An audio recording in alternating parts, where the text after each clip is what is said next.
Hello everyone, Assalamu alaikum. How are you all? I hope you're well. Welcome back to my channel in this new video. Today's video, how to convert EPS to PDF in Photoshop. So get started. At first open your Photoshop document. Now you can see convert EPS to PNG in Photoshop, PDF in Photoshop. Now going to the file menu option, then click. Now click from open option.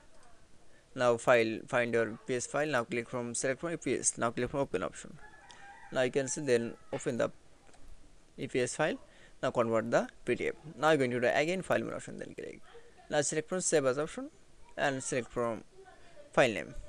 Now type your file name. Now second option in format. Now click. Now source from PDF. Now select from PDF option. Now click from save. Now click OK. Then again click from save PDF. Now again click from yes. That it's. Now check the EPS to PDF file in convert. That it's. Now you can see. Then that it's. Now you can see